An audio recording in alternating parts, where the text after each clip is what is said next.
But I just have Gotcha. to follow the science. That's right.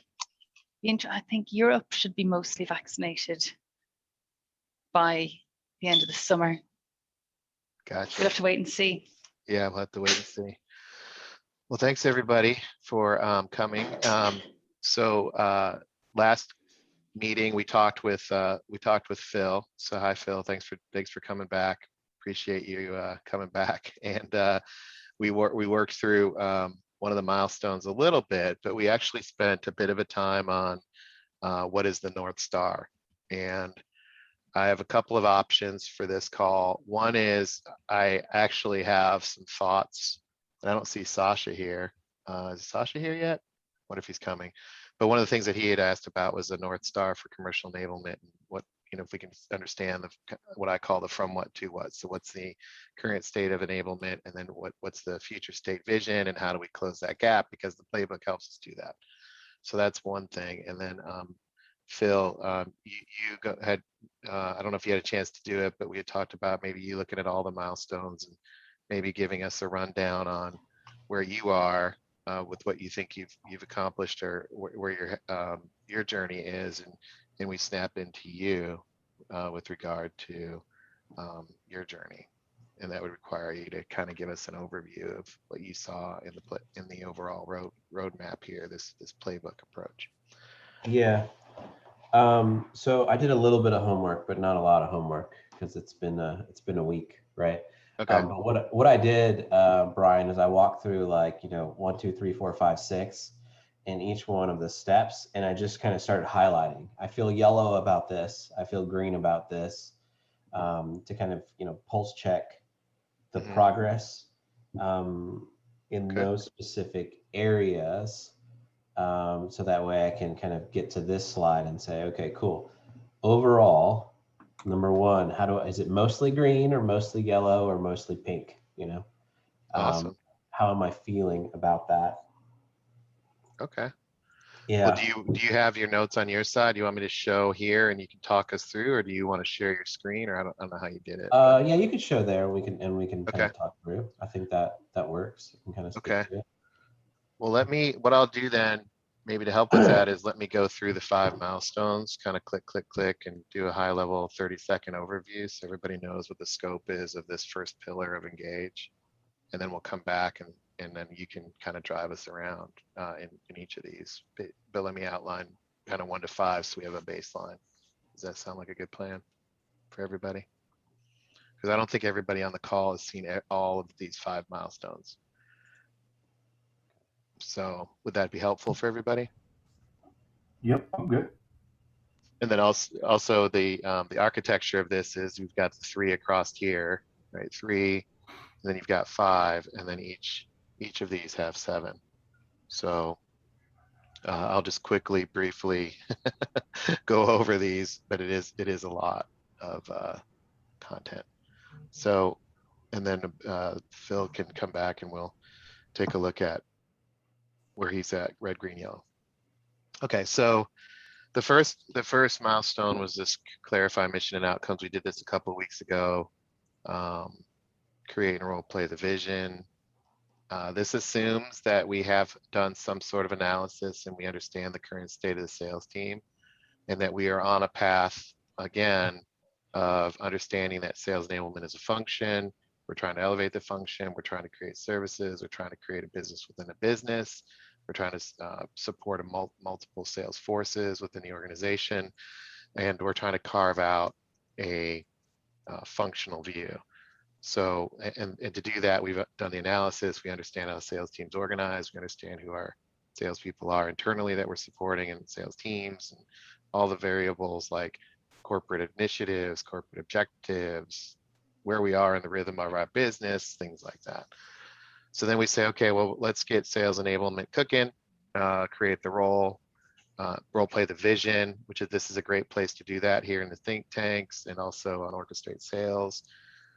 Role play out your charter, again, using this group or other groups or other meetings here in Orchestrate Sales. Could do it there if you want. The prioritize effort, figure out team members. And also my definition of team here is It's obviously direct reports, but to get stuff done as orchestrators, team can actually be broader than direct reports. So this is who's coalescing around the unified vision, right? And some of these team members can be in other functions, and they should be. What is your budget authority? Do you have a budget? Enroll people to roles and lexicon and kind of socialize some language, and then test the vision with others. I'll go through these real fast. 2 is crystallize the requirements. So now that we've understand where we want to go, what are the expectations from who? So these are, think about this in terms of the internal sales leaders that we're talking about. How do we document this to get some sort of baseline, if you will? Align our capabilities, and a capability is a skill or a value add that we can create. Some capabilities are training. Some capabilities we have are content creation. Some capabilities could be internal consulting. But what are those capabilities? If it's all in one person, you know, what are your capabilities? Not necessarily your skills, but what are you going to sell, right? As an internal function. Lead with impact, create cross-company view. So create a storyboard that allows people to internally to help you shape and craft your message. Don't just unleash it on them, but enroll them in the messaging piece of this. Figure out how you're going to make decisions. Is it democratic voting? What kind of governance do you have, and who gets to decide what? And then create some sort of cadence. Once you have that, you go into, okay, I want to have this baseline. I've got this baseline now. Let me talk about the impacts we have. What's the inventory of my impact? So what is our core competency? I call this the production capability of sales enablement. Like Phil outlined in the last call, that he has all these people and none of them actually, not very many of them, can actually create content. What that kind of signals to me is his core competency, he believes, is more aligned to creating content. However, the hires and the people have been more on the delivery of, or the services, or the training, or the coaching. So that's an example of core competency in trying to align that. What are your existing processes? For example, how do you intake things? How do you make decisions against your core competency? Methods and procedures. This is as you get bigger in sales enablement. How do you drive consistency? Because the more people involved in sales enablement, the more inconsistent people are, because sales to a lot of people is art, not science. So when we're tackling an ecosystem view, methods and procedures and how we do things so that we show up consistently internally can be important, and that is important. Improve output quality. So if we're producing outputs, what are those? What are our standards? So people understand what we're producing. What are barriers to this? Because a lot of people don't work this way and they're not used to having sales enablement act this way. What is that? And then how do we enroll some critical mass? As we continue to do this and we evolve, then we can take another snapshot of our contributions. Our first baseline was around how the place works. This baseline is around what are we adding value around. So are we adding value around onboarding? Are we creating onboarding as an ongoing service, kickoffs, whatever, right? You guys all know those lists. But are we going to change those, or are we going to elevate those from tasks and projects into services? So what is a service? How do we think about it? And how do we talk in the language of services? Understanding that the full service is going to come later. This is, you know, what are the components? For example, are you going to, if you're going to run a kickoff every year, how do you develop kind of a work stream approach? So it's less of a mystery how these things come together. Define strengths of team members, who's good, aligned and passionate about what. End-to-end processes. This is, think of this kind of as process mapping out sales enablement. Most sales enablement leaders don't have this fully defined, so it's not clear how an idea or an intake item becomes an output, for example. It's a black box. The more black box sales enablement is, the less harder it is to get an investment from your internal investors. Need to acquire aligned technology to support the process, because technology is an enabler. Adjust any of your own team, your own org chart. Create feedback loops. A lot of sales enablement is isolated. How do you create dynamic feedback loops? Always on, building relationships always focused on hearing, seeing, etc. Evolve expectations is a ratcheting up as you continue to get your house in order. You're going to get more and more expectations on you and placed on you as a function. So you have to manage those, but also you might be planting seeds, for example, that you want to tackle message enablement in a year type of thing. And then the last pillar here of getting the house in order, kind of level 1 sales enablement, is the engagement model. This is just like in sales. We have our sales model, but how do we engage with customer service, with delivery, with sales? That's what sales enablement's about. So how do we sell, deliver, manage what we're doing? How do we measure our impact on an ongoing way? Elevate that impact, remediate friction. This has to do with internal to sales enablement.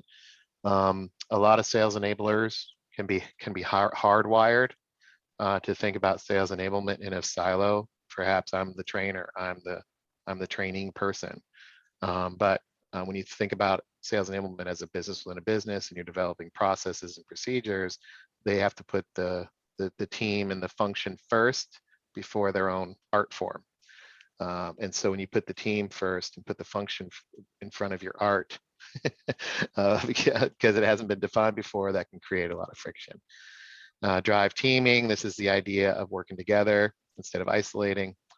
Socialize wins. This is a big thing. How do you get what is a win in sales enablement?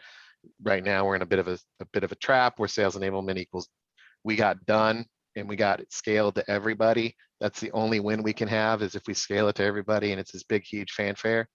And unfortunately, when you're tackling ecosystem issues and trying to transform from within, wins actually is like, hey, we made progress. And it's really interesting because internally there's hardly any appetite for progress. They want the big bang. So how do you socialize that? And then build a business case. The business case here being, we need more investment, we need more support to get to level 2. So what are we doing? So that's the 5 milestones. The journey would continue through that, but that's the outline. So that's a quick overview. Was that helpful for everybody? Any questions?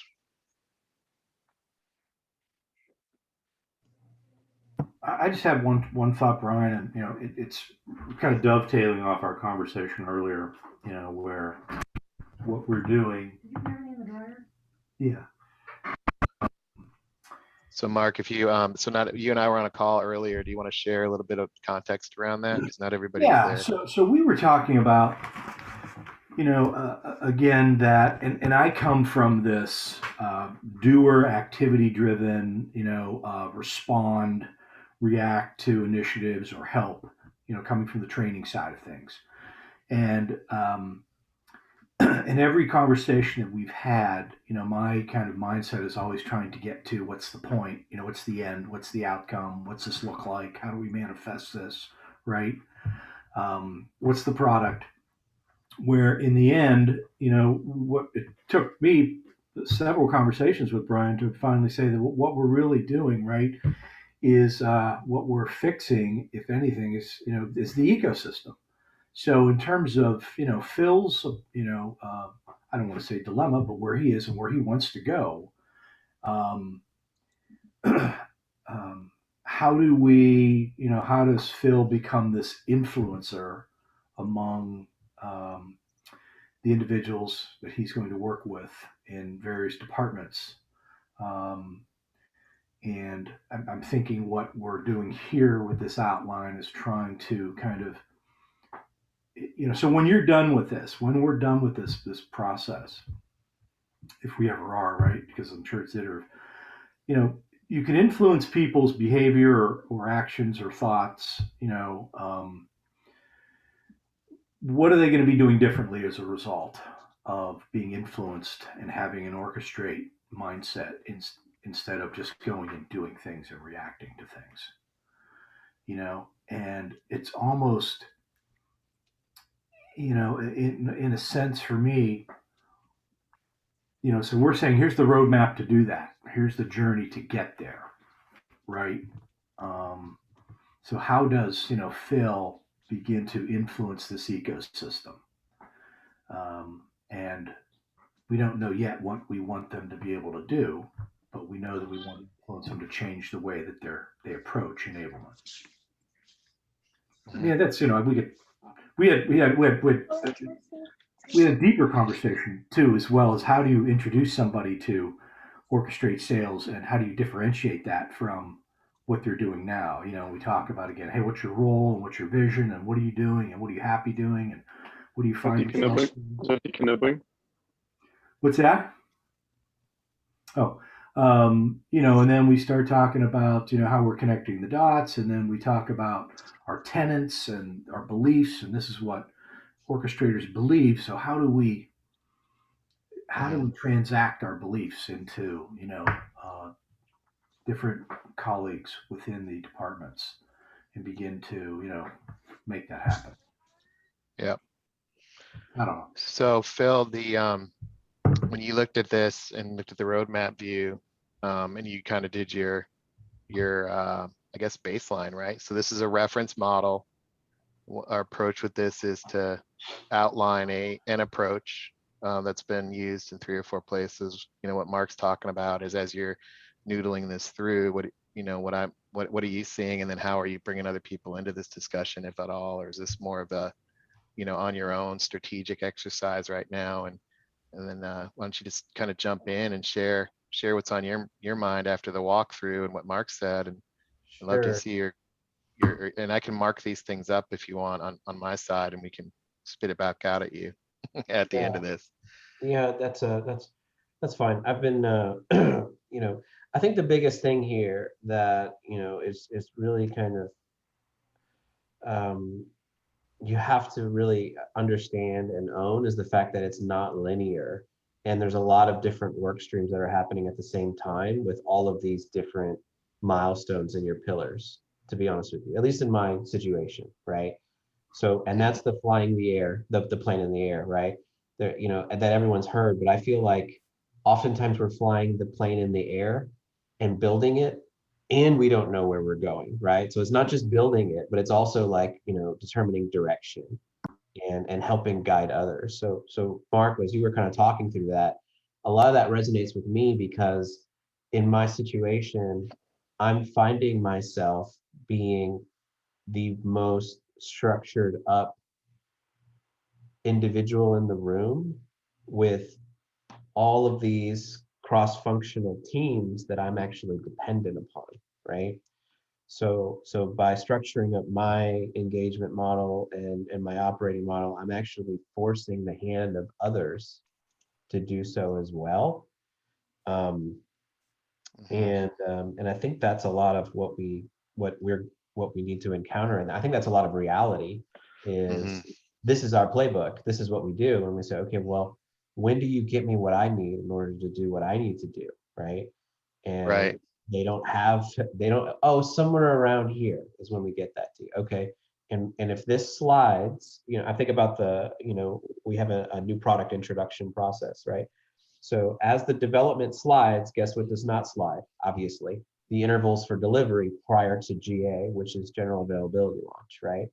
So, I had a very candid conversation with the VP last week and said, okay, you want us to train everybody in limited availability, but you don't have A, B, C, and D in the agent toolbox ready for them to be able to do so. So I will not train them because I then have to retrain them 60 days later, right? So that's an example of where it doesn't matter if I get to number 1 and I clarify my mission and my outcomes, because of the environment that I'm in and the stakeholders and the contributing parties that are there, right? The good news is that those conversations are going well. Even in the people that I piss off, they understand why I'm pissing them off, right? It's not like I'm kicking them in the shins to kick them in the shins, right? I'm trying to articulate the business problem, and I'm like, okay, that's great. I'm so proud of you for hitting your target date, but you screwed me not once but twice.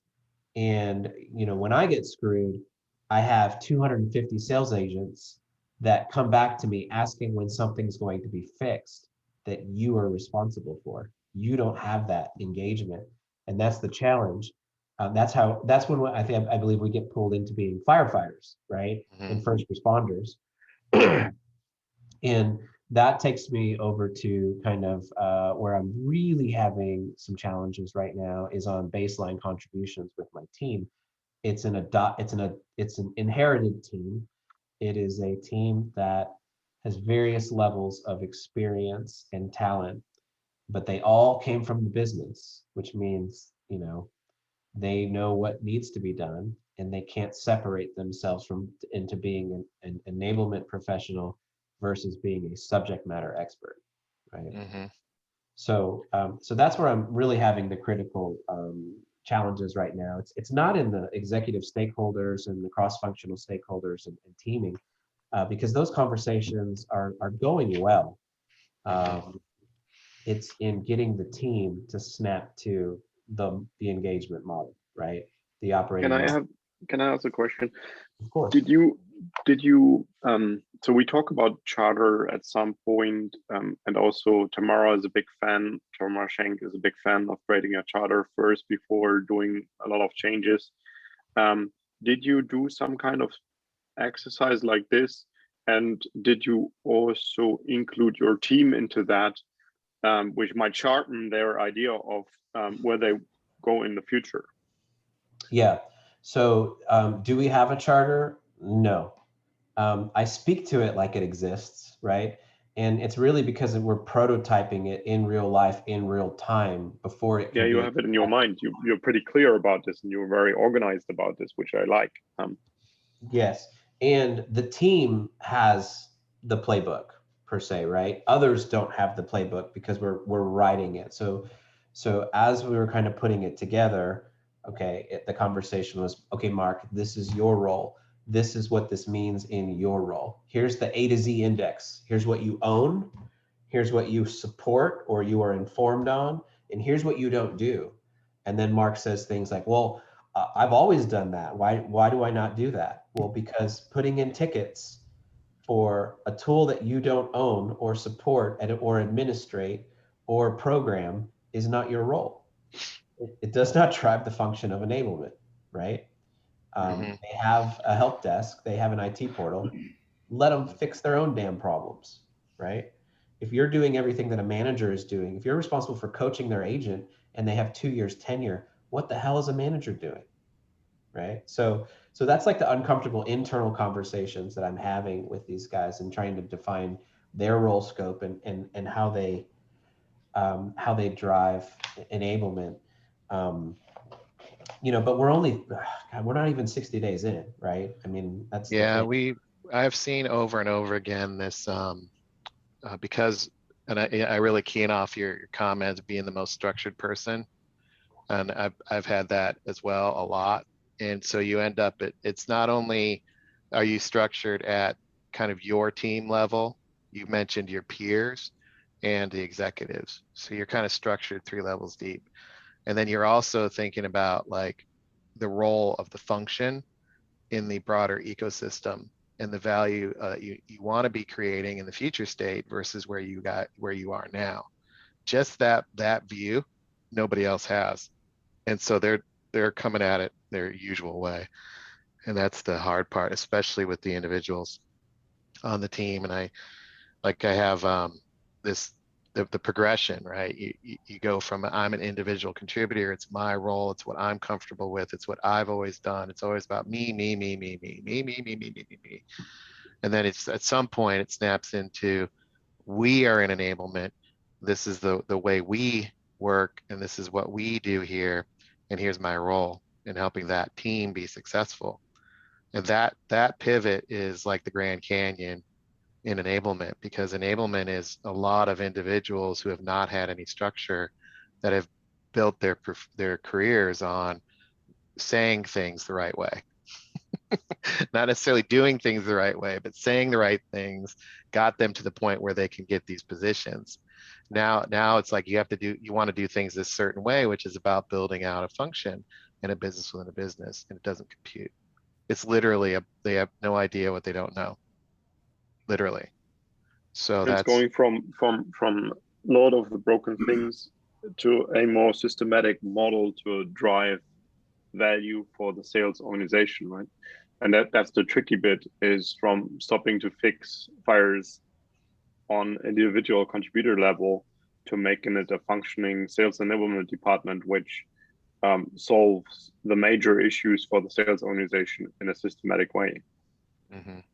And I think it's Yeah. the hard part. And even after, you're not alone, by the way, even after years, we are still debating this. So what's our next focus, and how much it's individual contribution versus turning it into a systematic model? Yeah.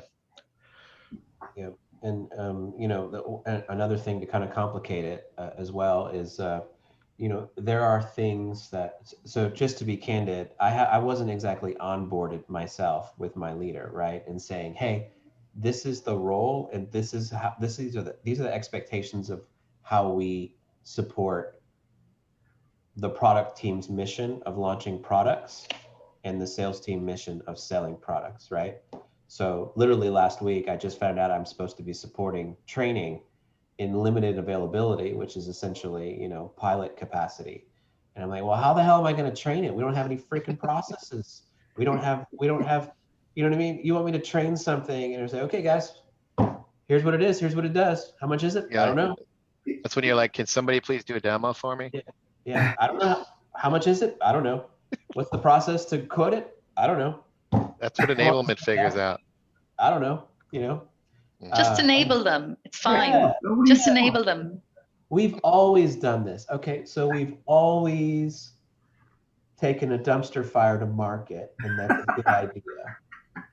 You know, so Do you have yeah. a lot of unwritten expectations like this, Correct. where they come with something and you Correct. have Yeah. to do it from day to? Okay. Correct. And I wouldn't know that if I didn't piss people off and say, okay, well, I'm not doing anything for you because you don't have the inputs that I require. These are the inputs that I require. I need defined processes. I need this, I need that, I need this, I need that.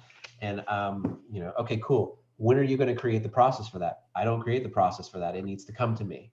Okay, so what do? I pull all the shit together so that way it's clear, right? That's what I do. So, you know, it's just a time and place situation, but these new ahas that are coming out and saying, well, this is the expectation of how you support us. So now I need to be able to go back and say, here's why this is a bad idea. Or I need to go back and say, okay, here's how I will support you in a very half-assed way, knowing that 60 days later, this is the standard that we have built, right? So, you know, it's, every week's an interesting discovery. Candidly. Yeah.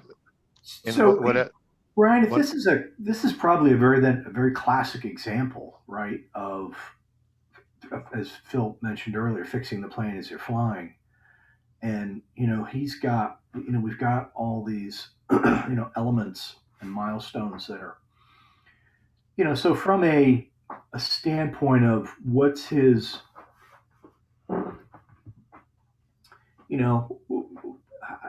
don't extend in terms of doing, but what would be his next best steps? Can he completely, So it's a 5-yard penalty. 5-yard penalty for solutioning on Phil. Yep. I'm gonna go in the penalty box for 30 seconds. I'm gonna mute. Because to get to that answer, it's impossible to answer because it's so complicated. So let's frame it out this way. Let's use this to say, okay, let's understand where he's at, right? Like, so what I'm hearing is that his team isn't quite ready to go there, and he's got some contribution challenges with closing this gap. So I call it the slinky. So he's drugged the front end of the slinky, and he's playing around over here, and his team's like trying to hold on to the existing, and he's trying to get them to close the slinky, because the faster they can close the slinky, the more he can do this, and then they can do this. And if they want to hold on, what's Phil going to do? He's going to keep making promises and keep setting up expectations and keep pissing people off. And his team's over here, hardwired, anchored into the way things always been done.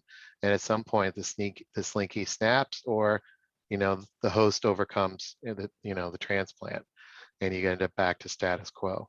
So to me, what I'm hearing is his team has to get further along in the process. And the more time he spends on the team, the less time he can spend on managing the front of the slinky. It's an ecosystem, right? So is that right, Phil? Am I capturing that? Yeah, absolutely. Okay. Absolutely. So you're correct. Is everybody clear on what this feels like, and situationally what this looks like? So I think and let's ask questions there and explore this, because this is the quintessential challenge of orchestrating. It's blending strategy and tactics, and also it's setting up the ecosystem view with people who don't understand the structure, because the fact that you have structure that nobody else understands, it's all in your head. So that's a hard thing, because they're actually trying to be helpful and they want to do well, which is the hard part about orchestrating. So you end up looking like the Keystone Cops running around, running into each other, but everybody's trying to be helpful.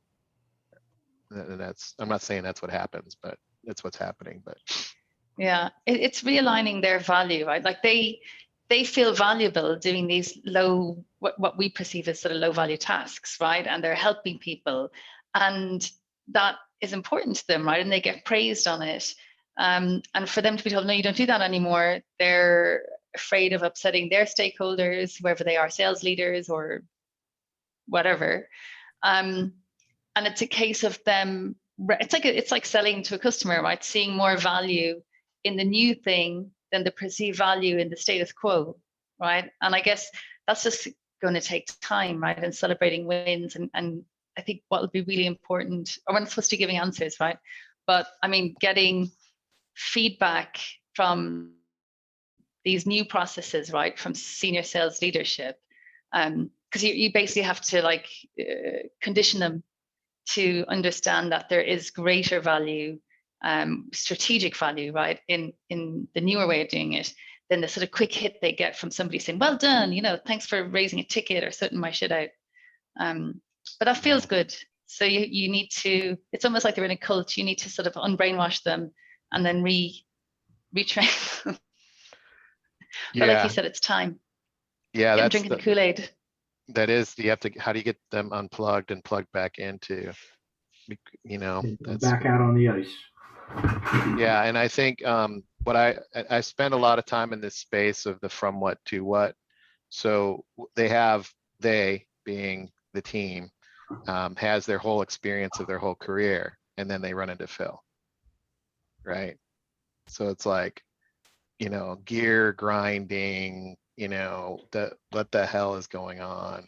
And they want to grasp into that, and they want to add value. So in that space of the from what to what, if you don't get through that, well, what do you guys think would happen if Phil doesn't, quote unquote, bring people along? What do you guys think would be the outcome? His slinky will snap. There's Eric. Eric Starrett's here, everybody. You'll have to cut off the slinky and throw it in the bin. Wow. Oh, that's a good. Yeah, that's a good one. No, that's true. I mean, that is. That's a I don't really know what a slinky is. No, it's Long Springs. But for me, it sounds very much. Story. Isn't this one of those kind of authority questions? Okay. Around, no, which authority? For me, it's a matter of value selling, right? So in the end, people, and we are here in this area of highly educated people, right? If people understand the why and where they add value and even more value of what they have been doing before than that they had been doing before, it's usually easier to get them out of this mode and then get to okay, thank you. That's orchestrating the slinky. That's Phil. No, it's so amazing that I still learn new words. That's the slinky. So he's pulling the front of it and they're not catching up. So you can only stretch it so far. Yeah, okay. That's a great picture. Now, yeah, the question is, how do you get them catching up, right? And obviously that's something over time.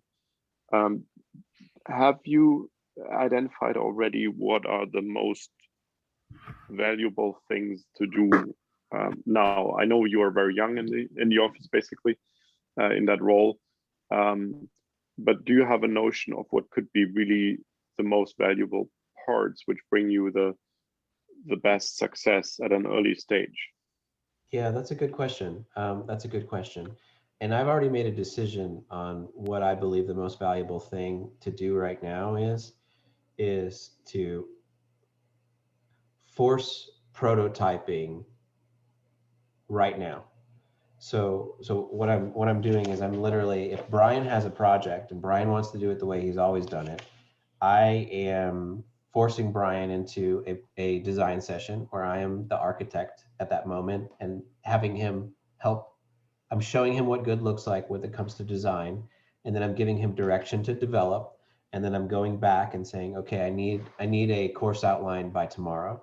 And then I'm going back and I'm saying, okay, well, how does this message differ for this audience versus that audience? So I'm kind of forcing him through that and then making him prototype it and deliver it within a week or two to his audience. So that kind of is there. It's doing two things for me right now. One, it's illustrating something different very quickly to the stakeholders because there's a high expectation of different. Part of the challenge that I have, and not everybody knows, is that I was in a role supporting, customer life cycle, so upsell, cross-sell, account management, and I was transforming some of this stuff over there already. So there was this expectation building that I would step into this role and then immediately impact new business sales in the same way. So obviously that's not necessarily fair, but it is what it is, and I'm not really worried about it. But I'm trying to kind of feed the beast a little something different at this moment and force hand development there and in a rapid prototyping fashion in order to for me to really kind of have a good bearing and say, okay, well, Brian's not going to make it. You know what I mean? Like Brian, in the long haul, it's just too much change management. So even if I gave Brian 6 months to figure this out, he's a doer and he wants to be a doer. He does not want to be an enablement professional. That's what he wants to do. So, after 90 days, I'll have a good bearing on what our capabilities are, how good we are at doing those things, and what my team capabilities are as I try to, move that change management. So I'm trying to feed the beast by giving them something different and giving them something better at the same time as stay up with, our product launch cycle, right? At the same time as upskill my people and giving them a safe place to do it. Because the message is, Brian, here's how we're going to do it. It's okay if it sucks, right? It's fast, it's prototyping. Done is better than perfect. And as long as done aligns with the standards that we're trying to put in place, it doesn't have to be life-changing, right? It doesn't have to be something you want to put on the fridge so mom can see it and be proud of that, right? It's a matter of helping us get from here to there. And those are the things that I'm doing, and that's kind of the message that I'm sharing at the leadership level as well, because they, on the new business side sales, it's a fast-paced, much faster paced than the existing sales, and we're in software sales, which is fast-paced as it is. And then we have legislative changes that kind of can alter some of the focus, in a very reactive way across the entire organization at times. So we always got to be ready for a left hook or a right hook. But that's what I decided is most important to me right now in this situation, because I have a good relationship with stakeholders. They get it, they understand it, they don't like it, but they understand it. And I'm trying to kind of measure my team, because if I have a team of 7 and I really have 2, I'm in deep shit. And I have to. This is the trade-off. Yeah. Right. Because Exactly. the interesting thing about sales enablement and sales enablers is they don't invest in professional development for themselves. Where are they going to get it? I mean, they go to conferences, but what is the professional acumen of being an enabler? And I think this is part of the challenge, and that's the trade-off: is how much time do you invest in bringing somebody up to what Phil, and how does that work? It's like, and I think that's part of what the orchestrate sales vision is to help with that. But one of the things that I see, and I've built this, and I think this could be something that might help is, where do you find the coalition of the willing? Like who is willing and able versus digging in their heels on the team? And then when you look at that, what are some principles? So what you're outlining are, look, I want you to, prototyping is a principle. So it's not about the act of getting it done. It's about the act of prototyping. Prototyping is the principle here because we're moving from, you guys used to coach everybody, to actually now you're going to create content. And this place might, creating content is a new skill set for a lot of people in enablement. Like actually physically putting fingers on keyboards and building stuff. Not a lot of, I mean, it's like really interesting, the sales and some people don't do it in sales enablement. Like these slides I built, they wouldn't do that. You guys know there's enablement folks that don't build slides, right? I mean, that happens. So anyway, so on the team, do they understand your goal? Do they understand their role? Do they understand the methods, and do they understand the actions to take? Just this, if this isn't Slinkian, then you're not going to get there because they don't buy into the goal. They don't know what their role is. They don't know the approach or the method, and they're taking the wrong action, right? So this is the quintessential to me. What does it mean to actually add value? And if you shifted all these from something to something else, the goals have changed, the roles have changed, the methods have changed, the actions have changed. If each of these is 25%, you've 100% changed their role, their whole entire job. So this is like this change threshold like concept is, oh, I'm only changing 25% of each of these. Well, to that person, it feels like you just changed 100% of the job. So now I'm fighting for my not getting fired or whatever. It's a lot of change for them. And then you say, okay, well, we're going to create shared experiences. So we're going to accelerate this by putting them into this environment where they learn together. But people have completely different perceptions. They have completely different understanding of what the hell's going on. They have completely different motivations, completely different commitment, and they have completely different definition of the outcome because they're humans. And when you look at this picture, to me, this is like getting all this to line up as an orchestrator is the hard part, because all of it is, you have a view, Phil, it's if sales enablement is a function. Do the people on your team even believe that? Do they believe sales enablement is a business within a business? Do they believe that? Do they believe you're providing content creation services? Do they believe it? Right? There's a whole alignment internal challenge that people are going to have. So it's a shared puzzle, and this is the group level. So I don't try to do individual psychology and let's lay them on the on the couch and figure out their own barriers to this. But if the group doesn't galvanize at this level, then it's really hard to drive change. So that's a observation I've made over 15 years of doing this. I use this all the time as a leader to try to, am I clear on the goals? Am I clear on their role? Do they have a method to even get there? Do they even know what prototyping is, for example? Like some people have never prototyped. They don't even know what one is. It's really weird. It's just reality. And I've run into this before. Why don't you just whip something up? And this is what happens. They go, I call it the blank slide syndrome. Okay, go for it. Go prototype, and that gap right there is, it's huge. It's huge. And that's why I have a kind of a library of frameworks that I've been kind of amassing, and I'm and adapting to the environment. And so when I say prototype, I'm like, here's the framework, let's prototype it based on the scenario that's here, right? And it's really not a true prototype because they're not starting from scratch, right? I'm giving them half of the answers. I'm giving them a template to kind of, try and align it to, but it's just embracing the if you had to do it fast, and if we had to, what do we need to focus on versus not focus on? And that's really what I think it is. And that's a culture issue. And that's a culture, it's a culture challenge in general.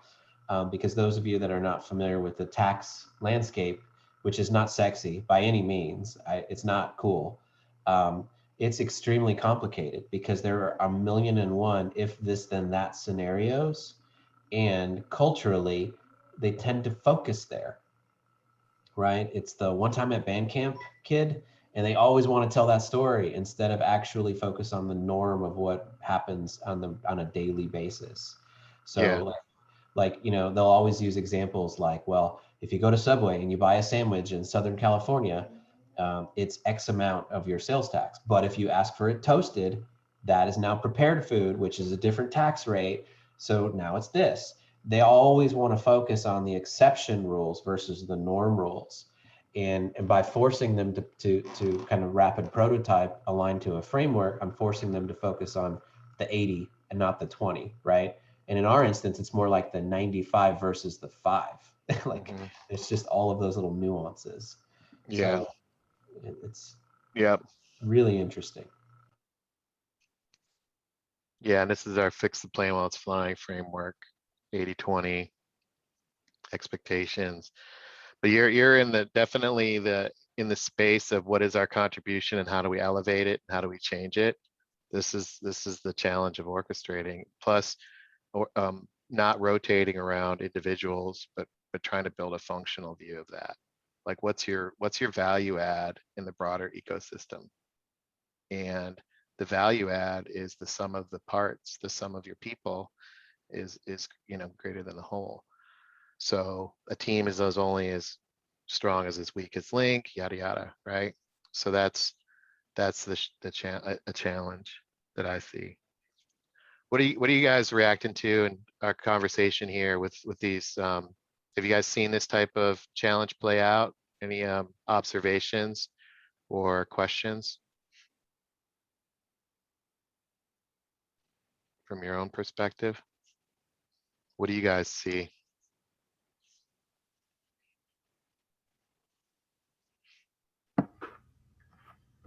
You mean just in terms of the fixing the plane while it's flying component, or Phil's situation? It's the whole conversation of this balancing act.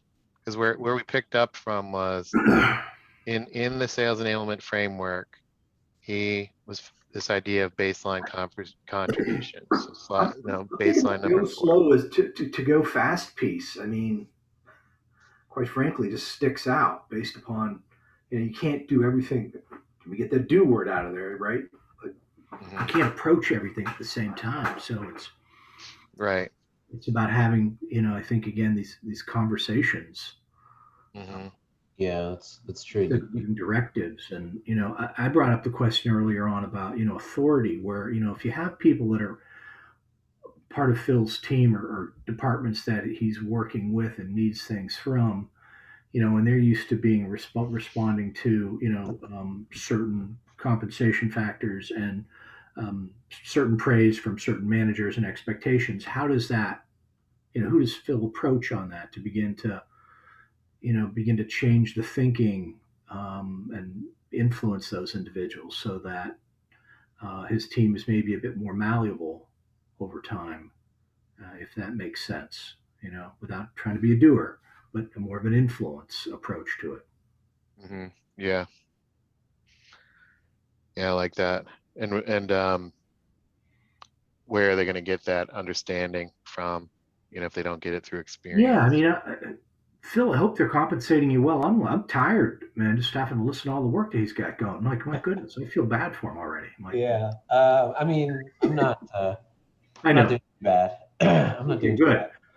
But yeah, it is interesting and it is challenging. But I think that it's a very common equation for folks. Yeah, this is the orchestrator space. I mean, one of the things is, so I'll share some more frameworks with you guys. Like the challenge is doing the right things and doing those things right. How do you move from individual activity to integrated performance, which means you have to coordinate the team's impact. So to get from level 1, it's all about individual activities.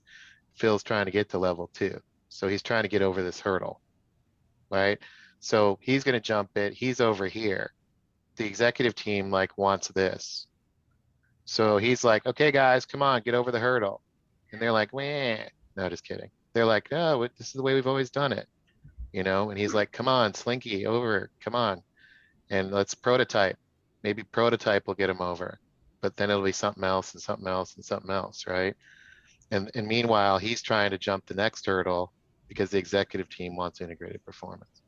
So orchestrators, this is what the orchestrator attributes are. This is what we focus on. And then for Phil, it's, okay, how does he prioritize? How does he actually help them discover what they need to do? How do they define it, what they need to do, whether it's their role or he's building templates to help them get over the hurdle. Then if they're in content production, they have to design things, which is a blank sheet of paper. How do you design a blank sheet of paper? And then they actually have to build it or develop it and then get it out to people. If his team can't do this to meet the expectations he's setting in 2, right? Because he's shifting them to be a production, not a delivery team. He's moving them from, we deliver expert advice and we are coaches to the masses. And people listen to us, to we build stuff and we get it in their hands, right? So this is completely different factory. For a business within a business, he's moving from coaching services to, you know, asset production, digital asset production services. Right? Is that right, Phil? Something like that? I don't want to put, but this is how. No, you're right. You're right. I would agree with kind of, I feel like we're definitely on the same page as far as your assessment of my. So that's a massive shift. I mean, that is massive. I mean, if I took Eric Starrett and said, hey, you used to be 15 years of a coach. Now I need you to go build courses. You know, how's that pivot going to go for you? You know, right? That's not, I mean, that's not easy, right? I mean, it's hard. It's good. The interesting aspect also on this is, for me, how do you create an environment where you allow people to iterate more quickly? Because you say in prototyping, you have a way of coming very quickly to something new, and also give them the confidence, even if they do something wrong, they don't fail, right? Because mistakes are part of the iteration process, right? It's just that you need to do the second step very quickly afterwards, which is having less issues, right? And then the third step will have even less. And sometimes you even need to try it out with more people. And so for me, the magic is a little bit in how do you create this environment where people are iterating quickly and are allowed to fail and can move on and recover very quickly from that. Yeah, that's a good point. And one thing I've kind of failed to mention in that, unless you were here last week, is I have kind of built in some of our own operating model in how we do things. So we do have centralized intake. So everybody that needs something now goes through a centralized intake, so we can inventory it and then resource it accordingly based on, you know, who on the folks on my team, they're major or they're minor, so to speak. But then I've also set up a rhythm of the business where we are talking through the scope of the tickets that came in this week. We're resourcing it as a team. So it's very team inclusive right now. As a team, we're scoping them together and allocating resources based on major and minor strengths, right? And then I am walking them through some of the rapid prototyping components. And then we have a rhythm of the business where we actually are doing a design review 1 to 2 weeks before we actually deliver that content. So that way they have peer feedback. So I'm helping in the development and guiding them as they are in their specific projects. And then as a group, we have a design review where, you know, someone's walking us through a piece of content, and then we're having peer-to-peer feedback. So it's how I'm trying to help kind of inventory strengths across the team while coaching them up to where I want them to be, while, you know, building in checks and balances so they don't feel like they're without support. And if they mess up, they're going to have, you know, big repercussions. I told them last month the measure of success for the month was that you have a clear plan for what we're doing in May. We have it publicized, we have courses published, and we're going to send a message out today that says, these are all the courses we're doing in May. Here are our target audiences. Here are our short descriptions. Here is where you go register. Here's when we're doing those sessions. That was the measure of success for April. And that was guiding all of the prototyping activity in April towards outcome. And the outcome is us being able to deliver those sessions and communicate that for May. So they got it. So I didn't tell them the 900 other things that I had to get done for the month, right? That was the one measure of success in their actual role in executing that measure of success from a team standpoint. And that's the kind of the systems that I built in order to help kind of get them there in that safe place. Oh, nice. Can I join your team? I don't have any headcount yet, but you know, I'm probably gonna need somebody. But it sounds super great from what you're doing and how you are getting them step by step into something new. So I feel, at least from my side and my experience, I feel you're already doing quite sufficient number of great steps to get things moving. Yeah, I appreciate that. I think the hardest thing for me is right now is balancing patience and results in the context of everything that's happening, right? If I talk with Eric and Mark and that seems to be going well, and then every time I talk to Brian, it's like I have to re-talk with Brian, shoots and ladders. That's really what's starting to wear on me, and I have to remind myself it's day 37, and it's a lot of change in a short amount of time. So that was a really, really good point.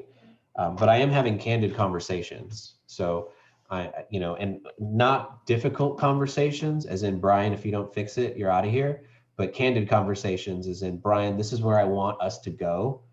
Do you want to be a part of this journey? You know what I mean? How do you tell me what you believe you need from me to help you be a part of this journey? Because I can see you there. It's just a matter of how many steps do we take to get there?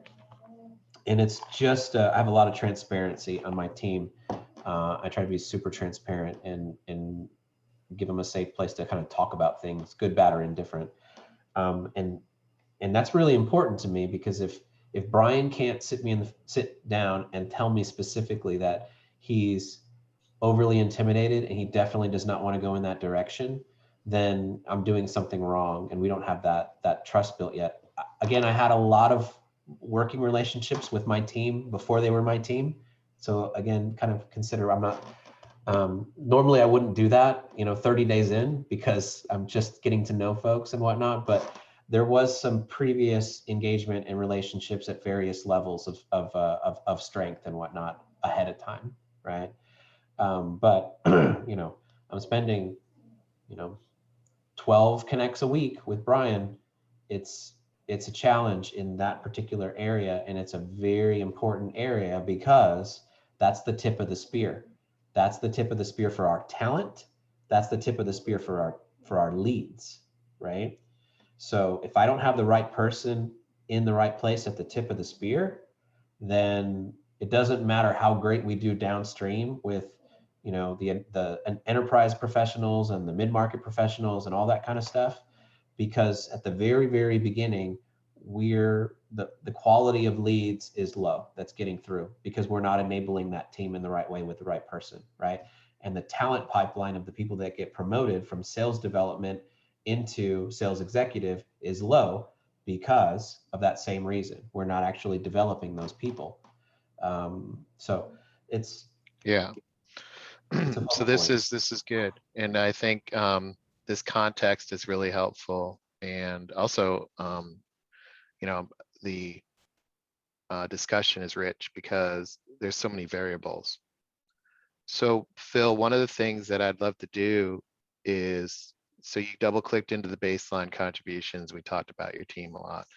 Can we just go through? Let me start at 1 and let's just go through it. We had talked about last time this idea of the forced march through these milestones. So let's I'd love your reaction to, you know, talk through these. What relates to you? What works for you? Do you need to, would you add anything? Tell us a little bit about your red, green, yellows on this. Just Yeah. share. Yeah. So that's so as far as like, role play the vision, I feel like we're green on that. It can, I feel like that is absolutely something that the team can, even though they don't have the handwritten playbook to articulate all the components of where we're going and why we're going there and all that, like they get it. They understand the North Star. And that's that thing that we just keep calibrating back to.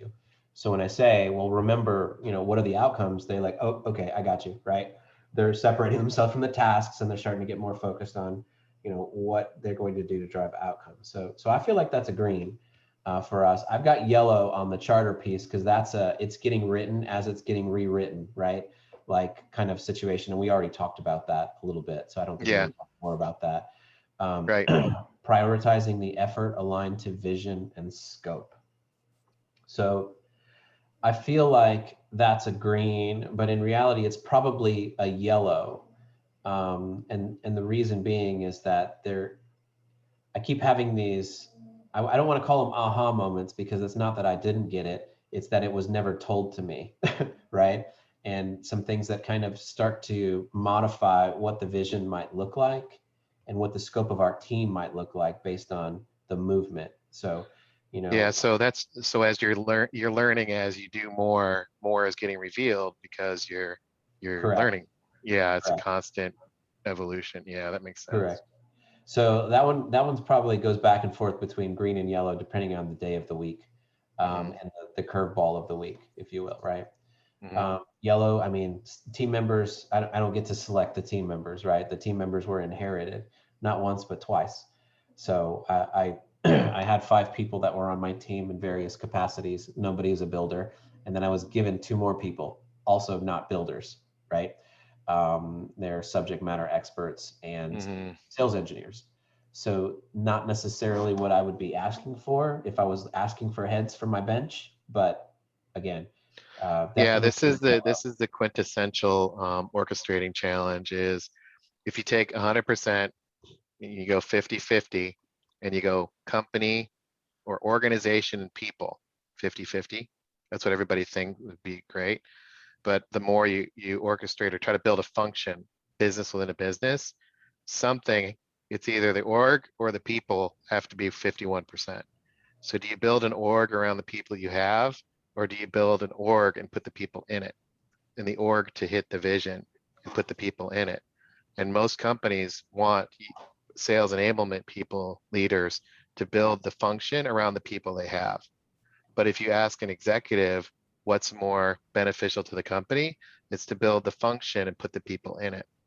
And that's a tough nut these days because of a lot of sensitivities on productivity and production and culture, and everybody's got to be plugged in and everybody's a winner, and you can't have performance discussions because it depends on what, a lot of variables. And so let's just put up with it. But for you to get over these hurdles, that's something to think about and navigating. I have a question. Good point. For the third bullet/arrow, the prioritize effort, who's involved in that and how collaborative should it be? Because I keep hearing Phil's story and it sounds so much like a do you, don't you, because you don't have all the right people you need, but it may, align them more to the vision if they're seeing a little bit more of what's happening in step 3 and the vision just isn't dropped on them, and not implying that that's what anybody's doing. I don't know who should be involved in step number 3, and then also what does that mean to Phil's situation? That's my question. Yeah. So effort. So prioritizing effort. The easy part of it is, we have a handful of products that are strategic products for 2021, and so they prioritize themselves. When it comes to new releases within those products, those always get priorities. And then so that's kind of a primary layer. The secondary layer would be the leadership of the different functions within new business sales. So we have like sales development, and then we have segments, right? ESB, SMB, enterprise, and then strategic alliances. So each one of them essentially have a voice in the prioritization. And so what we're going to do in May is have a kind of a learning summit with leaders.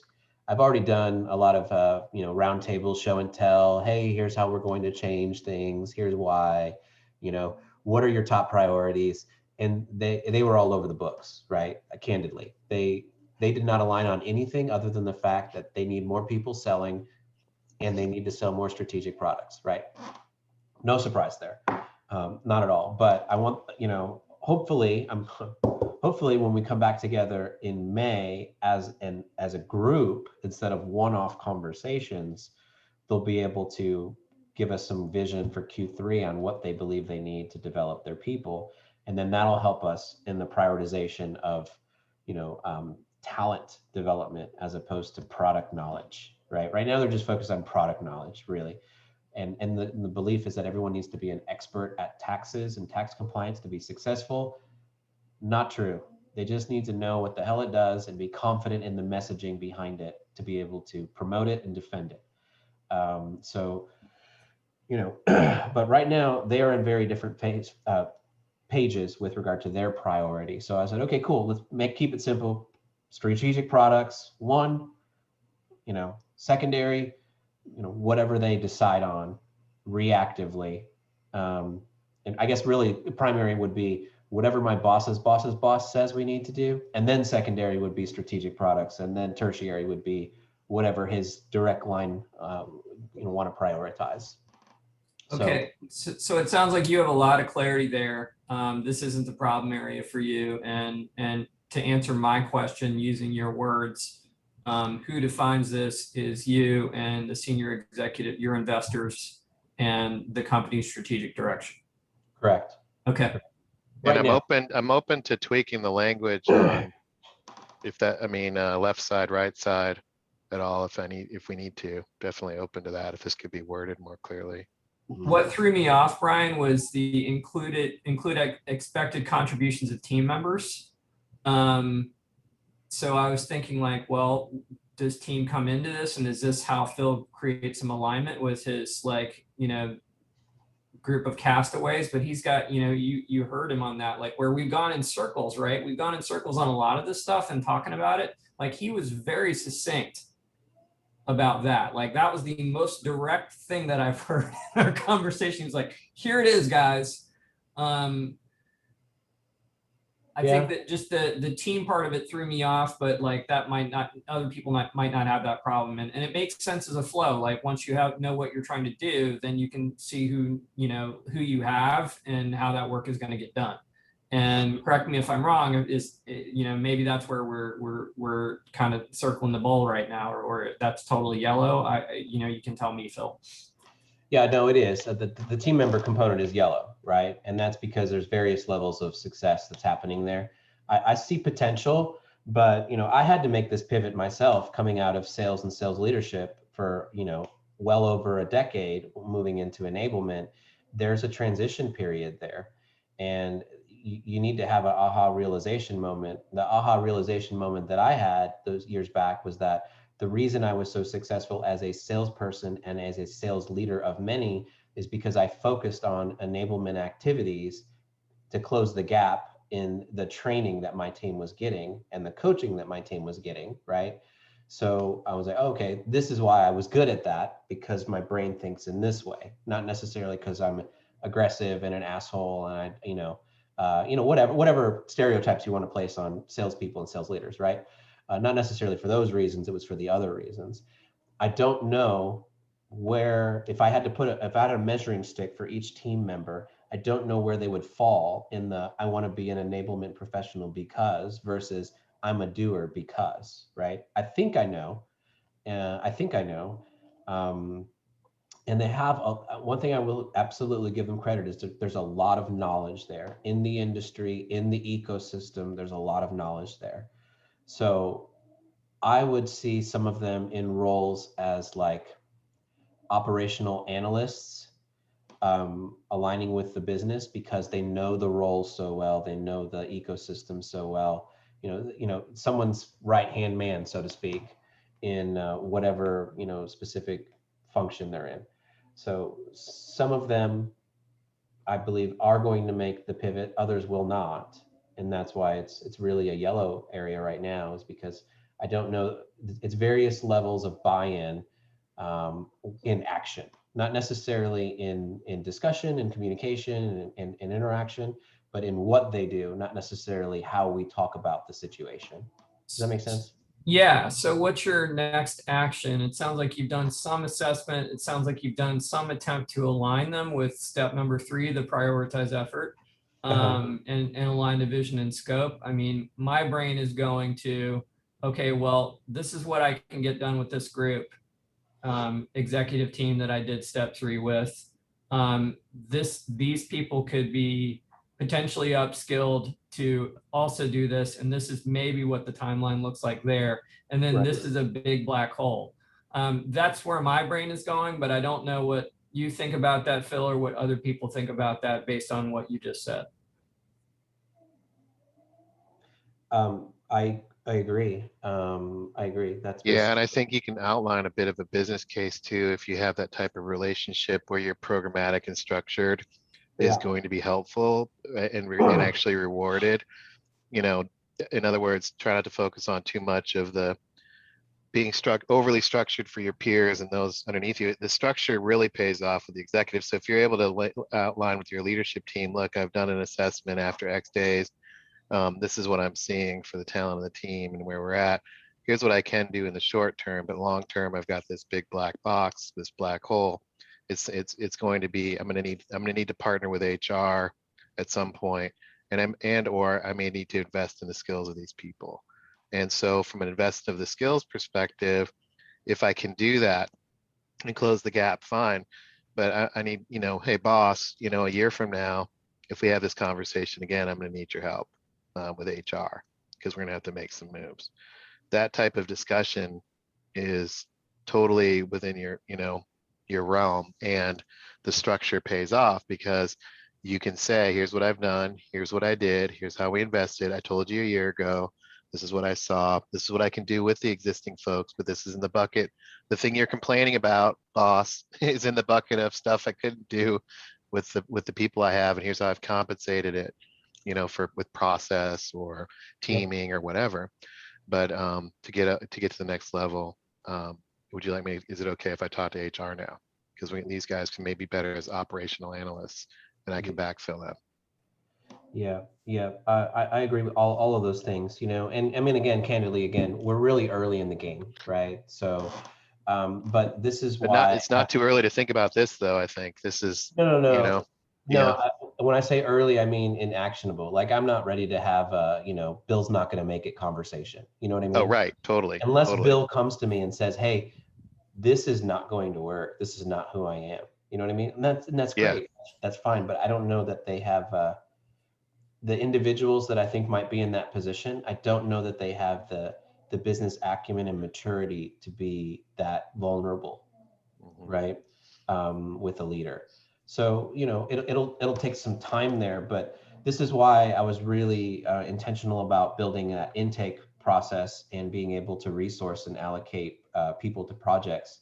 So that way, and report on that, because if these projects aligning to this person continually are falling short of expectations, then I'm automatically building the business case for a different person, and I'm automatically building the business case on resource allocation, as in their over capacity, right? And they are, based on the number of things that they have coming in, they'll be over capacity, but they couldn't articulate it. Now I've put a system in place so we can articulate it to build the business case to go get the talent that I need, and I can reallocate them for something else internally or trade them with the business if the business wants that, right?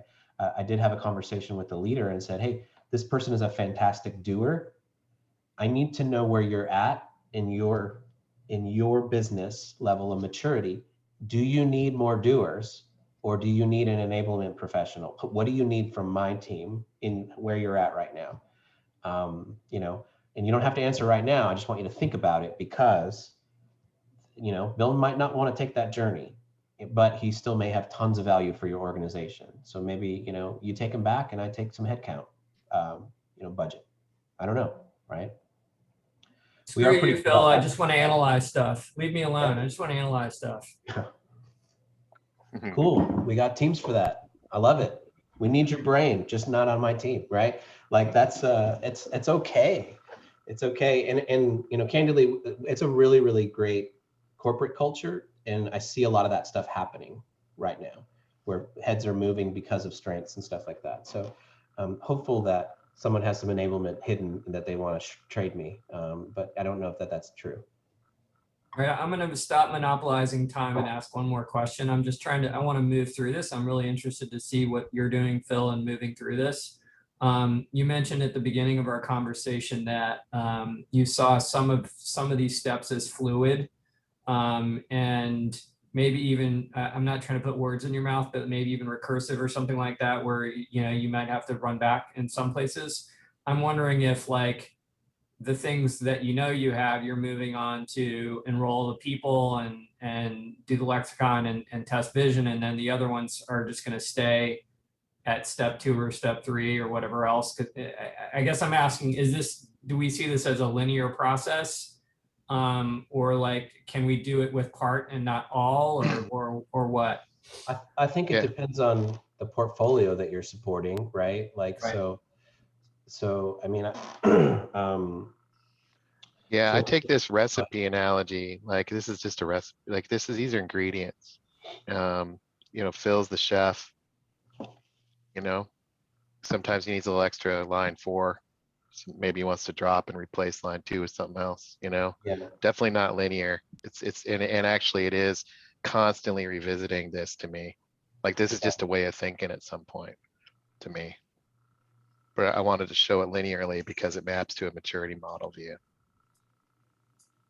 Yeah. From a mechanics perspective. It's a really good, for me, using it as a reflection tool, right? To say, where do I think I am? Because is really important. I can't tell you how many times I highlighted something green and then turned it yellow and then said, no, it's probably pink, and then go back to yellow. You know what I mean? Just because it's a really, really good activity, and none of it is linear. It's I have all these things going on in different work streams and different health levels, if you will. And that's just kind of the condition that I'm in. It would be amazing if you can, build the charter and have the charter approved before you have to actually do any work. But it's just not the reality of the environment, right? Mm-hmm. So, really, it's a really good level setting activity for me, because it's kind of like my wife telling me to calm down and relax because it's day 37. You know what I mean? So, voice of reason. So anything else on milestone 1, anybody? Because we can go to 2. That was awesome. All right, let me, my camera's off. Sorry about that. I'm still here. All right, let's go to 2. Phil, what do you think here? And just share with what you're seeing and go a little bit through it was really helpful, the story you're telling. Yeah, so clarify expectations. I would say that is, I would say it's green, but it's probably more of a yellowish green, just because of the amount of conversation and calibration that is happening right now in current state, right? Document requirements, I would say that, again, that's a green turn yellow, based on, oh, we didn't tell you, but you need to do this too, right? So now I have to map that out in a different way and say, what are the requirements for this stage versus that stage? So, hopefully we're getting close to the gotchas being all discovered. But it's mostly green, I would say, on document requirements. Align capabilities. Again, I think that's a mix of talent as well as resources. So how is that kind of written here from your perspective, Brian? Yeah, this one's because there's so much variability. This is a squishy line because some are capabilities are, I'm kind of I do one thing, and I do the project management for sales kickoff, which is doing, and they wouldn't be on this roadmap.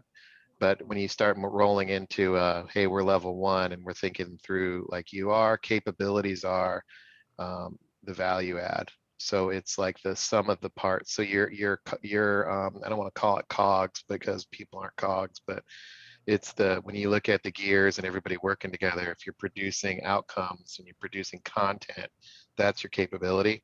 So production capability is definitely skills, but it's what does your sales leadership team see from you? And if they see a frenetic madman running around yelling and screaming at people, or are they saying, oh my God, this is consistently evolving services, and look how this is a menu of options that he's providing, right? And that's the aligning of capabilities to be able to share and message to what you do and what you don't do, right? So it's skewed here to production. So you're producing content to set up the services discussion later on down the road, because services are too high right now of a bar. So you start with capability, which is one step beyond just somebody has skill, you know? Mhm. So it's like if you aggregate everybody's skills, combine it with process and some reporting, you'd be on your way to capabilities, because they're visible Lego building blocks of your function. Right. Okay. So I would call that yellow in this instance. Lead with impact. I think lead with impact. I think that's green. Co-create cross-company view. Again, that's another one that would be green to yellow, based on gotchas. Just because of our role within the cross-company view is actually a little different, right? And is evolving there. Decision making. So we do have a level of governance in our operating and engagement model. So that's green.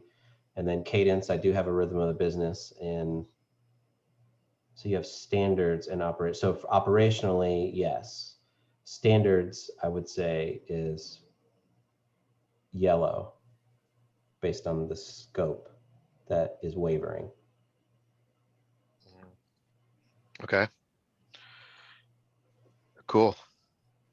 Anybody have any questions for Phil on 2? Or are these clear? I think we got just a few minutes left here too, Brian. Yeah, my comment is this is such a great use case because Phil already thinks this way, right? And he's already done it before he's seen the kit, because he was part of the kit, right? Working alongside you, Brian. But this is such a great live use case. Appreciate the time, Phil. Yeah. And thanks so much, everybody, for your time. And Bill, great question. Everybody had great questions. And I think this type of an approach, like, hey, where do you want to double click? Okay, now let's go back and do the forced march. This is really rich. And this is helping us at Orchestrate Sales, pressure test this yet again. So definitely appreciate the time, Phil. Hopefully it was helpful for you, and it's a good meeting of the week for you, and you'll keep coming. Yeah, it's good. Please. Please keep coming. Bill, thanks Do not leave us to our own devices. I love all the feedback and discussion. It's really, really helpful. And like I said, it's a really, really good rubric to measure myself against and progress in various areas. Awesome. So Yeah. It's not a waste of time yet, Brian. So we'll see. All right, good. Yeah, I want to add consistent value. So please tell me if we're wasting your time or anybody's. All right, guys. Awesome. Thanks, everyone. Thanks, everybody. All right. Thanks, everyone. Thanks for joining the Bye. think tank. All right. Well done, see ya. Brian. Thank you, Appreciate you guys. guys. Appreciate it. All right, bye.